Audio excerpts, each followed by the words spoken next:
Airbase पर दिखा चीनी अवॉक्स KJ-500 को उड़ान भरते देखा गया। पाकिस्तान की मांग पर भेजे गए अवॉक्स। ये सूत्रों से खबर है KJ-500 की इमरजेंसी सप्लाई की गई है। तो पाकिस्तान ने KJ-500 के ऑर्डर दिए हैं। पाकिस्तान में अचानक सैन्य हलचल तेज है। 72 घंटे में कई चीनी जेट पाकिस्तान में उतरे हैं। यह सूत्रों के हवाले से खबर है। तो पाकिस्तान से एक ऐसी तस्वीर सामने आई है जो भारत की चिंताएं बढ़ा सकती है।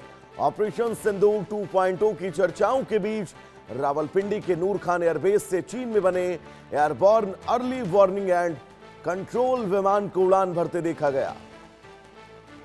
विशेषज्ञों के मुताबिक ये चीन निर्मित KJ-500 अवॉक्स विमान है। बताया जा रहा है कि भारतीय वायुसेना के हमले के डर से पाकिस्तान ने चीन से इस विमान की अर्जेंट सप्लाई का अनुरोध किया था, जिसके बाद KJ-500 को रातों रात नूर खान एयरबेस पहुंचाया गया।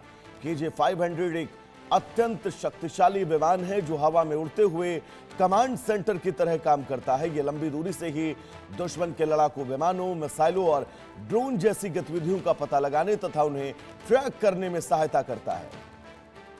सबसे महत्वपूर्ण बात यह कि केवल निगरानी ही नहीं करता, बल्कि युद्ध के दौरान लड़ाकू विमानों का मार्गदर्शन करने और पूरे हवाई ऑपरेशनल का कुशल संचालन करने में सक्षम है। इस विमान का रडार 470 किलोमीटर की दूरी से ही दुश्मन के विमानों, ड्रोन और मिसाइलों का पता लगा सकता है। ये एक ही समय में 60 से 100 टारगेट्स को ट्रैक कर उन पर नजर रख सकता है। हमारे साथ डिफेंस एक्सपर्ट यूके देवनाथ जी जुड़े हुए हैं। कैप्टन साहब, बहुत स्वागत है आपका इंडिया न्यूज पर। पाकिस्तान की हवाई सीमा में चीन के इन विमानों की हलचल क्या मानकर चला जाए सर? देवनाथ साहब। वैभव जी, इस डेवलपमेंट के बारे में हमारी इंटेलिजेंस एजेंसीज को आज से एक साल पहले ही आभास लग गया था, जब पाकिस्तान एयरफोर्स के सीनियर ऑफिसर्स चीन में गए थे और उन्होंने चीन के अलग अलग ऑर्डिनेंस फैक्ट्रीज, रक्षा संसाधन बनाने वाली फैक्ट्रीज का दौरा किया था। सूत्रों के अनुसार पाकिस्तान जो है ऑपरेशन सिंदूर के बाद लगातार अपने अवाक एयरक्राफ्ट के जो संग्रह है उनका, उसको बढ़ाने की कोशिश में लगा हुआ है। 4 KJ-500 एयरक्राफ्ट खरीदने का कॉन्ट्रैक्ट साइन होने वाला है। अभी जो KJ-500 नूर खान एयरबेस के ऊपर उड़ रहा था, ये ट्रायल्स के लिए आया हुआ है। यानी पाकिस्तान की एयरफोर्स के जो टेक्नीशियंस हैं, पायलट्स हैं और जो ऑपरेटर्स होंगे, फाइटर कंट्रोलर, उनको दिखाया जा रहा है कि जब ये एयरक्राफ्ट फाइनली इंडक्ट हो जाएगा तो किस तरह से पाकिस्तान की एयरफोर्स में काम करेगा। हमने ऑपरेशन सिंदूर के दौरान उनके एक इसी तरह के अवाक विमान को हमारे S-400 मिसाइल की इस्तेमाल से मार गिराया था। गौरतलब बात है कि उस वक्त हमारे S-400 ने 320 किलोमीटर की दूरी से पाकिस्तानी अवाक को गिराया था। एक और पाकिस्तानी अवाक विमान को हमने नष्ट किया था जब वो हैंगर के अंदर था, और हमने उसी हैंगर पर ब्रह्मोस जमीन से जमीन पर मार करने वाली मिसाइल को दागा था।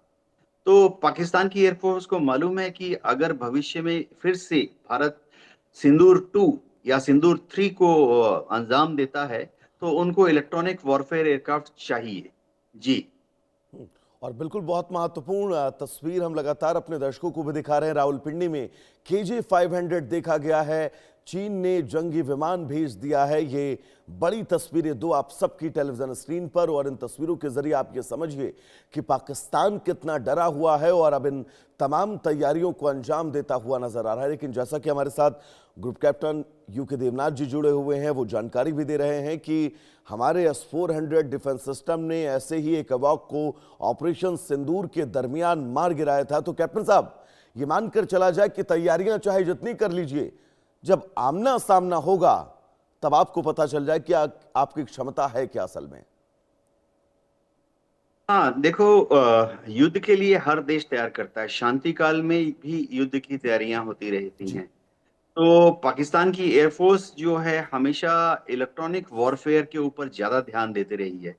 वैसे वैभव को बता दूं कि उनका जो एयरफोर्स है पाकिस्तान का, वो अमेरिकन पद्धति पर काम करता है, अमेरिकन फिलोसफी पर काम करता है। और अमेरिकन फिलोसफी हवाई युद्ध की ऐसी है जिसमें कि एयरबोर्न अवाक सिस्टम का या इलेक्ट्रॉनिक वॉरफेयर एयरक्राफ्ट का इस्तेमाल ज्यादा से ज्यादा करना चाहिए। तो पाकिस्तान की एयरफोर्स हमेशा से ही, अभी ही नहीं, 2 दशक पहले भी, 10 साल पहले भी इस तरह के हवाई वाक विमान का इस्तेमाल कर चुकी है, इलेक्ट्रॉनिक वॉरफेयर का इस्तेमाल कर चुकी है। ऑपरेशन सिंदूर के दौरान भी उन्होंने अपने अवाक और इलेक्ट्रॉनिक वॉरफेयर एयरक्राफ्ट का इस्तेमाल किया था। लेकिन ये जहाज बहुत हाईली वल्नरेबल होते हैं। अभी जैसे हमारे पास S-400 है, तो हम इन जहाज़ों को आसानी से निशाना बना सकते हैं। होता ये है कि इन जहाज़ों को हमेशा भारत की सीमा से 300 किलोमीटर से ज़्यादा, 350 किलोमीटर दूरी से ज़्यादा दूर रहना पड़ेगा। यानी युद्ध भी होता है तो इनको अफगानिस्तान की सीमा के पास-पास रहते हुए उड़ना पड़ेगा, या बलूचिस्तान की सीमा जो ईरान से लगती है, ईरान के सिस्तान प्रांत से, वहां से इनको उड़ना पड़ेगा। क्योंकि ये अगर भारत की सीमा की तरफ आते हैं तो फिर इनको S-400 जैसी ये मिसाइल, या अभी भविष्य में हम लोग भारत में ही एमरॉम बना रहे कैप्टन हैं। साहब, मैं लौटूंगा आपके पास से। एक बड़ी खबर अपने दर्शकों को बता दें। दरअसल पाकिस्तान में पिछले 72 घंटे से हलचल तेज है। चीनी सैन्य विमान लगातार पाकिस्तान पहुंच रहे हैं। सूत्रों के हवाले से खबर, नूर खान एयरबेस पर चीनी विमान उतरे हैं। कराची के मसूर एयरबेस पर भी लैंडिंग हुई है। तुर्की से ड्रोन लेकर ये विमान पहुंचे हैं। चीन से HQ-9, HQ-16 की रीसप्लाई की खबर है। तो तुर्की से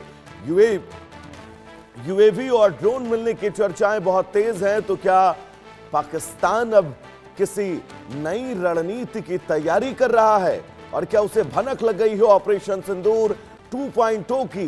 क्या पाकिस्तान को अंदेशा है कि इंडियन आर्मी फिर बड़ा हमला करने वाली हो, और क्या पाकिस्तान भारत के खिलाफ जंग की तैयारी कर रहा है?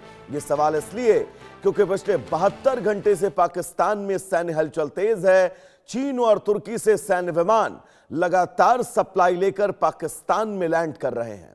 ताजा रिपोर्ट के मुताबिक चीनी सैन्य परिवहन विमानों ने रावलपिंडी के नूर खान एयरबेस और कराची के मसूर एयरबेस पर लैंडिंग की है। इसके साथ ही तुर्की के सैन्य विमानों से बड़ी खेप में ड्रोन और दूसरे सैन्य उपकरण पाकिस्तान पहुंचने की बात की जा रही है।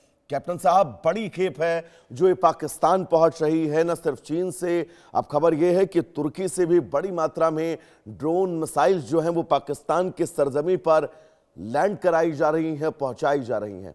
क्या बड़ी कोई तैयारी कर रहा है पाकिस्तान?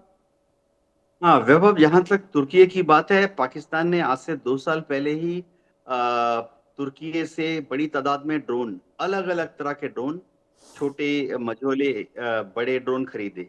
TB2 बायरेक्टर ड्रोन, जो कि तुर्की का बहुत ही शानदार ड्रोन मैं कहूँगा, रिकॉग्निशंस के लिए इस्तेमाल हो सकता है, जरूरत पड़ने पे अटैक के लिए भी इस्तेमाल कर सकते हैं, उसकी खरीदारी की है।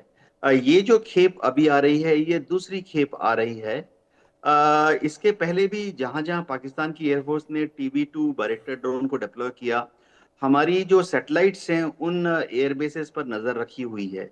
इसी तरह से जब इनके जो कंट्रोल सेंटर हैं वो डिप्लॉय होते हैं, तो रिकॉग्निशंस के मदद से, सैटेलाइट फोटोग्राफ्स की मदद से हमारी जो फोटो इंटरप्रेटर्स हैं उनको पता रहता है कि TB2 बायरेक्टर कहाँ पर खड़ा है, उसका कंट्रोल सेंटर कहाँ लगाया गया है, कमांड पोस्ट कहाँ है।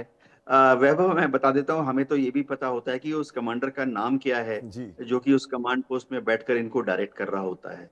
और ये जी। बहुत बहुत महत्वपूर्ण जानकारी सर आप बता रहे हैं। तो ये मानकर चला जाए कि आप कितनी भी तैयारी कर लीजिए, हमारी भारतीय सेना हमेशा तैयार है आपसे मुकाबला करने के लिए। और ये तय मानकर चलिए, ऑपरेशन सिंदूर ने इनको इनकी औकात तो सर जरूर दिखा दी है। फिलहाल कैप्टन साहब, आपका बहुत बहुत शुक्रिया इस तमाम जरूरी